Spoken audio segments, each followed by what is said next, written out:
তুমি ছাড়া তো আমাদের আর কেউ নাই, তুমি ছাড়া তো আমার আর কেউ নাই। আল্লাহ গো, তুমি যদি মাফ না করো কে আমাকে মাফ করবে? তুমি যদি মাফ না করো কে আমাকে মাফ করবে?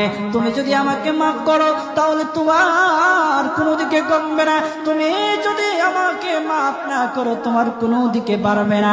আল্লাহ গো, তুমি আমাকে মাফ করে দাও। সারাটা জীবন অন্যায় কাজ করেছি, সারাটা জীবন নাফরমানি করেছি, আমার কাছে কালেমার দাওয়াত কম আসে নাই, আমার কাছে কালেমার দাওয়াত কম আসে নাই, আমাকে লোকেরা কম বোঝায় নাই। ওগো আল্লাহ, তুমি আমাকে মাফ করে দাও। মাফ না করলে কোথায় যাব, কার কাছে যাব? বাবা যখন মারে তখন মার কাছে আশ্রয় নেওয়া যায়, মা যখন প্রহার করে তখন বাবার কাছে আশ্রয় নেওয়া যায়, বাবা মা যখন প্রহার করে তখন দুনিয়ার কারো না কারো কাছে আশ্রয় নেওয়া যায়।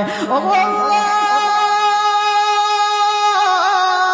ওগো মালিক, তুমি যদি আমাকে মারো, তুমি যদি আমাকে আযাব দাও, ওগো আল্লাহ, কার কাছে যাব, কার কাছে গিয়া মাফ চাইবো? ওগো আল্লাহ, মেহেরবানি করে মাফ করে দাও। এইরকম কান্না করতেছে, কান্না করতেছে, চোখের পানি তার এমন ভাবে পড়তেছে, দাড়ি ভিজতেছে, দাড়ি ভিজে জমিনের মধ্যে চোখের পানি পড়তেছে, কান্না করতেছে। বান্দাটা কান্না করতে করতে করতে করতে আমার আল্লাহর কাছে এমন গ্রহণযোগ্যতা অর্জন করেছে, মহান আল্লাহ রব্বুল আলামিন তার ডাকে সাড়া দিয়া তার জিন্দেগির সব গুনাহ মাফ করে দিয়েছেন।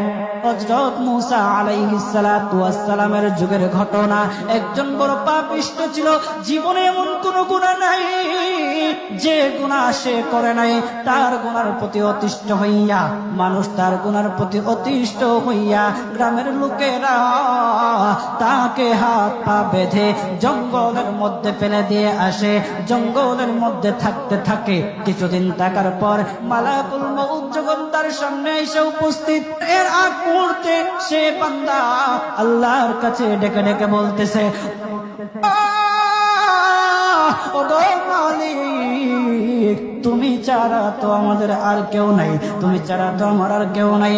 আল্লাহ গো, তুমি যদি মাফ না করো কে আমাকে মাফ করবে? তুমি যদি মাফ না করো কে আমাকে মাফ করবে?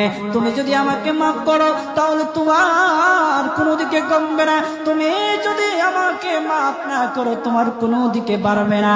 আল্লাহ গো, তুমি আমাকে মাফ করে দাও। সারাটা জীবন অন্যায় কাজ করেছি, সারাটা জীবন নাফরমানি করেছি, আমার কাছে কালেমার দাওয়াত কম আসে নাই, আমার কাছে কালেমার দাওয়াত কম আসে নাই, আমাকে লোকেরা কম বোঝায় নাই। ওগো আল্লাহ, তুমি আমাকে মাফ করে দাও। মাফ না করলে কোথায় যাব, কার কাছে যাব? বাবা যখন মারে তখন মার কাছে আশ্রয় নেওয়া যায়, মা যখন প্রহার করে তখন বাবার কাছে আশ্রয় নেওয়া যায়, বাবা মা যখন প্রহার করে তখন দুনিয়ার কারো না কারো কাছে আশ্রয় নেওয়া যায়। ওগো আল্লাহ, ওগো মালিক, তুমি যদি আমাকে মারো, তুমি যদি আমাকে আযাব দাও, ওগো আল্লাহ, কার কাছে যাব, কার কাছে গিয়া মাফ চাইবো? ওগো আল্লাহ, মেহেরবানি করে মাফ করে দাও। এইরকম কান্না করতেছে, কান্না করতেছে, চোখের পানি তার এমন ভাবে পড়তেছে, দাড়ি ভিজতেছে, দাড়ি ভিজে জমিনের মধ্যে চোখের পানি পড়তেছে, কান্না করতেছে।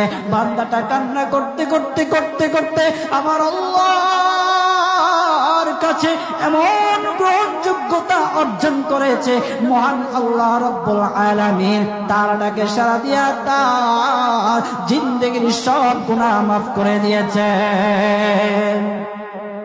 ওই বান্দাটা তাওবা করতে করতে করতে করতে হঠাৎ ইন্তেকাল করে। ইন্তেকাল হওয়ার পরে হযরত মূসা আলাইহিস সালাতু ওয়াস সালামকে মহান আল্লাহ বলে দিতেছে পয়গম্বর মূসা, ও দুস্থ, দেখো অমুক জঙ্গলে আমার একটা পাগলা আশেক, আমার পাগলা একটা আশেক মারা গেছে, ওই আশেকটার জানাজা তুমি পড়াও, দাফন কাফনের ব্যবস্থা করো। ও মূসা, আর তুমি একটা ঘোষণা দিয়ে বলে দাও, একটা ঘোষণা দিয়ে দাও মূসা রে, ও মূসা, তুমি ঘোষণা দিয়ে বলে দাও যে আমার এই বান্দার জানাজার নামাজ অংশগ্রহণ করবে, মহান আল্লাহ তার জীবনের সব গুনাহ মাফ করে দিবে। আল্লাহু আকবার। আরো জোরে বলেন না আল্লাহু আকবার, আরো জোরে বলেন আল্লাহু আকবার। হাত উঠায়া বলেন আল্লাহু আকবার, আল্লাহু আকবার। মুসলমান বাবাজি, গভীর মনোযোগ। হযরত মূসা আলাইহিস সালাতু ওয়াস সালাম একটা পাহাড়ের উপরে উঠলেন। পাহাড়ের উপরে ওঠার পর তখন ডেকে ডেকে বলতেছে, ও উম্মতেরা রে, আমার উম্মতেরা শোনো, আল্লাহ রাব্বুল আলামিন একটা সুসংবাদ দিয়ে দিয়েছে। আমার আল্লাহ রাব্বুল আলামিনের একটা আশিক, একটা ওই অমুক জঙ্গলের মধ্যে মারা গেছে, ওই পাগলা আশিকের জানাজার নামাজ অংশগ্রহণ করো। যদি জানাজার নামাজ পড়ো, তখন আমার আল্লাহ তোমাদের জীবনের সব গুনাহগুলি মাফ করে দেবে। কেউ যদি নিজের গুনাহ ক্ষমা করাইতে চাও, কেউ যদি নিজের গুনাহগুলি ক্ষমা করাইতে চাও, তাহলে মহান আল্লাহ রাব্বুল আলামিনের ওই পাগলা আশিকের জানাজায় অংশগ্রহণ করো। তখন লোকেরা দলে দলে জানাজায় অংশগ্রহণ করার জন্য দলে দলে গেল, জানাজার নামাজ আদায় করলো। আদায় করার পর পয়গম্বর মূসা আলাইহিস সালাতু ওয়াস সালামকে বলতেছে, ও আল্লাহর পয়গম্বর, যার জানাজায় অংশগ্রহণ করার কারণে মহান আল্লাহ তার জীবনের সব গুনাহ মাফ করে দেবে, এমন মহা ব্যক্তি তো, এই মহান ব্যক্তিটাকে তো একটা নজরে দেখা দরকার, অবশ্যই দেখা দরকার, আমাদেরকে সেই ব্যক্তিটাকে দেখান। তখন মূসা আলাইহিস সালাতু ওয়াস সালাম বলতেছে, ঠিক আছে, তোমাদেরকে দেখানো হবে। তখন যখন দেখাতে গেলেন, দেখানোর সাথে সাথে লোকেরা বলল, পয়গম্বর, আপনি কি বলেন, এই লোকটাকে তো আমরা ভালো করে চিনি, ওই লোকটা বড় পাপিষ্ঠ ছিল, বড় অন্যায়কারী ছিল, বড় জুলুমকারী ছিল। ওগো পয়গম্বর, সমাজে এমন কোন গুনাহ নাই যে সে করে নাই, সমাজে সব গুনাহ করেছে, সমস্ত গুনাহের সাথে সে জড়িত ছিল, সে জড়িত ছিল। তার গুনাহের কারণে, তার গুনাহের কারণে আমরা অতিষ্ঠ হইয়া তার হাত পা বেঁধে আমরা তাকে জঙ্গলের মধ্যে ফেলে দিয়ে আসি। এই পাপিষ্ঠ বান্দা আল্লাহ তাআলার বড় আশিক হতে পারে কিভাবে? আল্লাহ তাআলার প্যারা হতে পারে কিভাবে? পয়গম্বর মূসা আলাইহিস সালাতু ওয়াস সালাম আল্লাহর কাছে ডেকে ডেকে বললেন, আল্লাহ, লোকেরা কি বলতেছে আর তুমি কি বলো? ওগো আল্লাহ, এর সমাধান কি? এর সমাধান কি? সমাধানটা তো তুমি দিয়ে দাও। আল্লাহ রাব্বুল আলামিন পয়গম্বর মূসা আলাইহিস সালাতু ওয়াস সালামকে সমাধান দিয়েছে। বলতেছে, ও মূসা, দুষ্ট রে, ও দুষ্ট, তারা যা কথা বলেছে, লোকেরা যে কথা বলেছে সত্য বলেছে, আমি আল্লাহ যা বলেছি তাও সত্য বলেছি।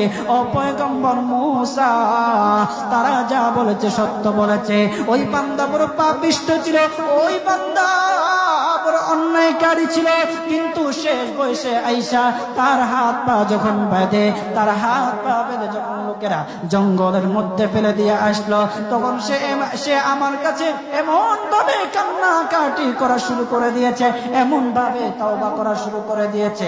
আমি আল্লাহ তাআলার এত দয়া,